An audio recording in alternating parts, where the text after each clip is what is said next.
Welcome to recipe house. আজ আমি বানাবো হায়দ্রাবাদি চিকেন। হায়দ্রাবাদি চিকেন বানাবার জন্য আমি এখানে 800 গ্রাম চিকেন ভালো করে ধুয়ে পরিষ্কার করে নিয়েছি। এবার মাংসটিকে ম্যারিনেট করে নেব।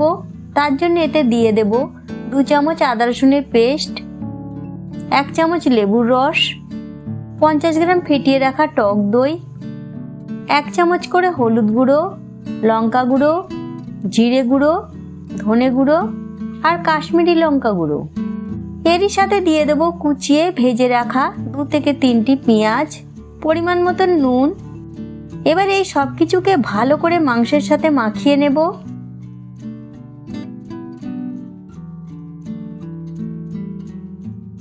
মশলাগুলি ভালো করে মাখানোর পর মাংসটিকে ম্যারিনেটের জন্য 1 ঘন্টা রেখে দেব। 1 ঘন্টা পর চিকেনটিকে রান্না করবার জন্য একটি কড়াই 50 থেকে 60 ml মতো তেল গরম করে তাতে দিয়ে দেবো 2টি দারচিনি, 5টি এলাচ, কয়েকটি লবঙ্গ। গোটা মশলাগুলি নেড়ে ভেজে নেব। গোটা মশলাগুলি ভাজা হয়ে আসলে ম্যারিনেট করে রাখা মাংসগুলি দিয়ে দেব। এরপর লো ফ্লেমে আস্তে আস্তে মাংসটিকে কষাতে থাকবো।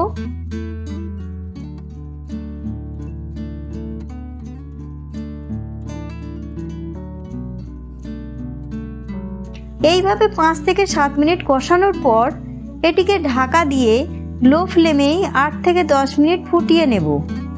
8 থেকে 10 মিনিট পর দেখুন মাংস থেকে জল বেরোতে শুরু করেছে। এবার এতে দিয়ে দেব 10 থেকে 12টি কাজু বাদামের পেস্ট আর 1/2 চামচ গরম মশলা। কাজু বাদামের পেস্ট আর গরম মশলাটিকে মাংসের সাথে লো ফ্লেমেই 4 থেকে 5 মিনিট নেড়ে ফুটিয়ে নেব। এই মাংস রান্নাটি কিন্তু সম্পূর্ণ লো ফ্লেমেই হবে। এইভাবে রান্না করার ফলে মাংসটি খেতে অসাধারণ হবে। অবশেষে এতে দিয়ে দেবো কুচিয়ে রাখা ধনেপাতা। ধনেপাতা দেবার পর চিকেনটিকে আরও 2 থেকে 3 মিনিট নেড়ে নেব। 2 থেকে 3 মিনিট পর হায়দ্রাবাদি চিকেন তৈরি হয়ে গিয়েছে। এবার এটি পরিবেশনের জন্য একদম রেডি। যদি আমার তৈরি রেসিপিটি আপনাদের ভালো লেগে থাকে তাহলে ভিডিওটিকে লাইক এবং শেয়ার করবেন। এই রকম সুস্বাদু রেসিপি পাওয়ার জন্য আমাদের চ্যানেল রেসিপি হাউসকে সাবস্ক্রাইব করতে ভুলবেন না।